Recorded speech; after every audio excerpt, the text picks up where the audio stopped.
buenos días, bueno, pues estamos aquí en Corredor Histórico Carén. El Museo Comunitario de Tecate. Así es, el que está en pues, lo que todos conocemos como la Casa de la Cultura, ¿no? En la parte de atrás. Y aquí me acompaña la profesora Lupita, que es guía turística por Tecate, autorizada por la Secretaría de Turismo del Estado. Muy bien, bueno, pues es amiga del programa, desde luego, y amiga aquí de todos los que nos gusta esto de la historia, ¿no? Entonces, accedió muy amablemente a hacernos un breve recorrido por esto que es parte del museo, que es la cabaña específicamente, maestra. Es la Casa de Ranchos. Casa de Ranchos, porque bueno, la invitación es que vengan a conocer todo en general, pero son 3 etapas. Ahora estaremos en la época de Ranchos, ¿no? Y bueno, le cedo la palabra a la profesora porque es quien conoce aquí, quien bueno, ha visto cómo se ha construido todo esto y cómo ha ido creciendo poco a poco y cómo se ha ido llenando también este espacio que estaba vacío, ¿no? Profesora, ¿qué nos podría decir sobre esto? Me parecía muy importante, desde luego, el esfuerzo que se ha hecho y ya empezar con el recorrido un poquito. Muy bien. Bueno, antes que nada, este es un esfuerzo de una asociación civil que se llama Corredor Histórico Carén. Y uno de los sueños era pues que Tecate pudiera tener un museo donde pudiera platicar su historia o contar su historia a quien viniera a visitar. Y no solamente a quien viniera a visitar, sino para que sirviera para aquellos niños que en tercer grado de primaria deben de conocer la historia de su comunidad y de Baja California, o sea, de su estado. Entonces, la asociación ha sido muy afortunada porque ha sido apoyada por el municipio, por el gobierno del estado, a través del gobierno federal.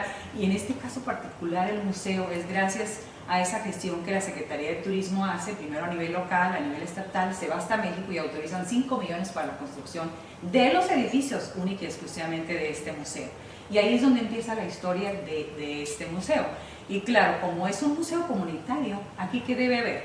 Bueno, ya la vez pasada platicaron de la época de los nativos, pero ahora viene la época de ranchos, que es muy importante para la composición de lo que fuera primero una subdelegación, después una delegación y que luego se convirtiera en el municipio de Tecate. Así es. Bueno, pues si gusta, empezamos con el recorrido. Claro que sí. Adelante. Bueno, pues lo que le quiero platicar a todo visitante, que una vez que entres en este lugar, que es la Casa de Ranchos, es una casa de ranchos de gente que tenía lana. ¿Por qué voy a decir que tenía lana? Porque los que no tenían regularmente tenían que cocinar en una hornilla afuera. Y aquí en este caso vamos a ver una estufa de lujo que costaban y cuestan mucho dinero las estufas de leña. Y bueno, en los ranchos había que hacer todo un procedimiento para que pudieras ir y recoger la leña. Y si en ese rancho se tenía animales como las vacas, pues había que ir a recoger las buñigas, se le llama, cuando ya estaba seca el excremento de la vaca, porque eso permitía perfectamente ponerlo como base para que se prendiera la llama, ¿verdad? Y posteriormente, bueno, de la leña que podías recoger, eso no quiere decir que ibas y cortabas un árbol, sino que ibas y recogías todo lo que estuviera seco alrededor por temporadas y lo traías a la casa. En caso de que hubiera un árbol caído y demás, bueno, se cortaba la leña, había un hacha y era una tarea de los hombres, pero cuando no estaban los hombres, ¿a qué no saben a quién les tocaba? Pues a las mujeres, efectivamente. Y en este caso particular, a mí me toca esta historia de vivir en un rancho desde muy pequeña y aprender todas las labores que se hacen en un rancho y que sobre todo las mujeres eran un pilar importantísimo, porque el hombre se iba a trabajar y la mujer se quedaba en la casa. Y ustedes saben que las mujeres son las que tenemos más trabajo en la casa. Y bueno, desde muy temprano levantarse, prender la estufa de leña, poner el café de calcetín.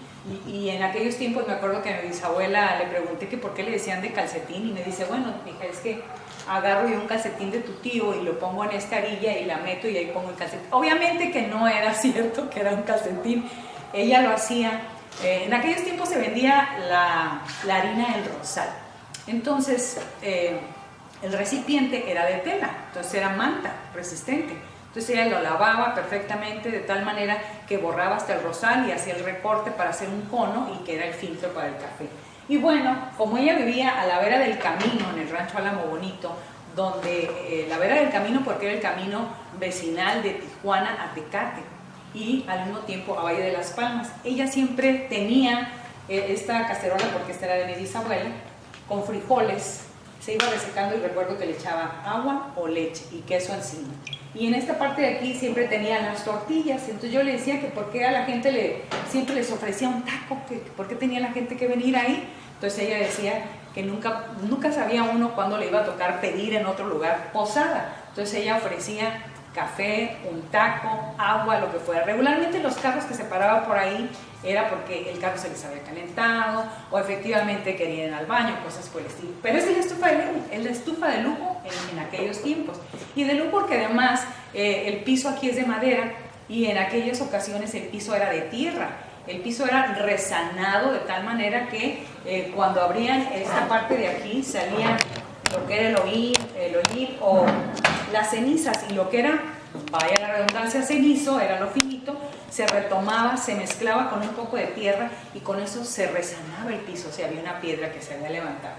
Y bueno, aquí estamos viendo diferentes artefactos, tales como este, que igual era de mi bisabuela, de la plancha con la que me tocaba practicar. Y aquí hay otra muy curiosa, pero a esta se le metía el carbón. Esto es también muy interesante. A mí estas no me gustaban porque si metías el carbón, lo negrito salía y se te manchaba la ropa. A mí me gustaban más estas porque teníamos un pedazo de tela para tallar antes de empezar a planchar. Entonces era muy cansado porque son muy pesadas.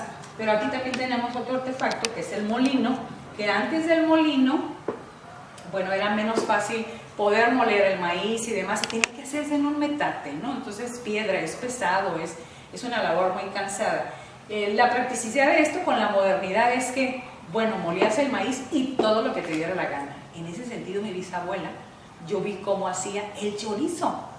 Primero cocinaba chiles y demás, y luego, bueno, pues había que moler la carne de res o lo que eran los cueritos o lo gordito, decía ella, y luego posteriormente se mezclaba y en una tripa, óiganlo bien, de res perfectamente lavada, se iba metiendo esa mezcla de carne con chile y era lo que nos daba el chorizo, que se me hizo agua a la boca porque cuando lo hacía en esta cacerola el aroma era delicioso y cuando lo mezclaba con frijoles, discúlpenme, los hacía chinitos porque además le echaban la manteca de cerdo, los asientitos, no. Un taquito de esos era más que una delicia, era un manjar en aquellos tiempos, ¿verdad?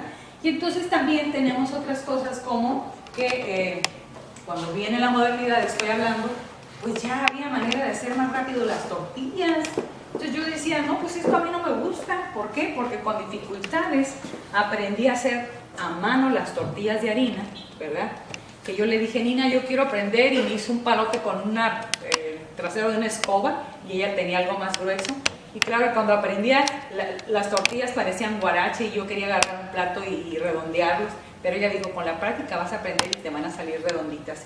Cuando esto viene es porque ya también hacen las tortillas de maíz, porque la tortilla de maíz se hacía obviamente también a mano, pero era este movimiento, ¿verdad? Ir cuidando que la tortilla no se fuera a partir. Ya cuando viene esto, pues pones la bola y rapidísimo lo haces. Me encanta porque inicialmente tenía algo que le llamaban globo, y cuando viene esto, bueno, pues vamos a batir las claras a punto de tutón, ¿no? Antes lo hacíamos con un tenedor y te cansabas, era horrible, y que nadie viera lo que estaba haciendo porque se cortaba la espuma. Bueno, que a lo mejor son mitos, ¿verdad? Y en ese sentido también tenemos este tipo de plato. Se utilizaba mucho el peltre, e incluso lo que no está aquí, que es la cafetera, eran de peltre, y los vasos, los tazones o los pocillos que le llamaban ellos para calentar el agua, eran de peltre. Los que tenían más lana, bueno, pues ya compraban cerámica. Estas dos cerámicas que tenemos aquí vienen de Baja California Sur, pero antes de que llegaran a Baja California Sur, venían de Francia. Entonces, todo lo que estaba ahí era francés, las telas, los perfumes y demás. Y llega aquí porque una residente de Tecate en la actualidad nos los presta aquí al museo para que nosotros pudiéramos ver qué bellezas tenían allá, pero diciéndole, lo vas a cuidar como oro molido. Entonces, aquí tiene incluso de dónde fue elaborado les decían china a todo lo que era los platos o las vajillas. Y tenemos un servidor que cuando yo veía a mi bisabuela hacer el pan de harina, decía, vamos a cernir. Y yo decía, ¿esta cosita para qué? Aquí se pone la harina, se le da vuelta, y si había grumos, bueno, queda sin ningún grumo para que tu pan quedara perfecto. Porque además, ella horneaba acá.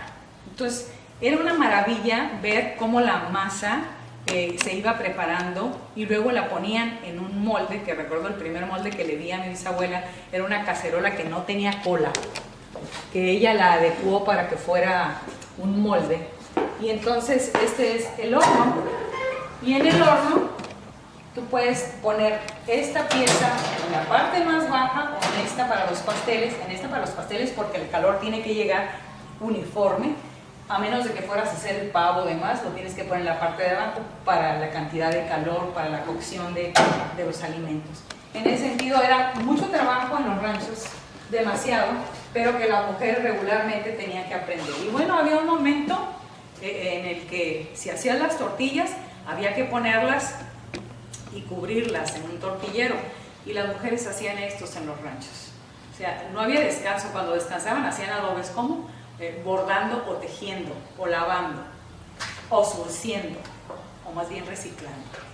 Entonces aquí está en un trastero, ¿verdad? Donde en este caso tiene vidrio, pero en aquellos casos a lo mejor no tenía el vidrio porque no había la manera de poderlos obtener, ¿verdad? Y era un trastero. Pero luego viene la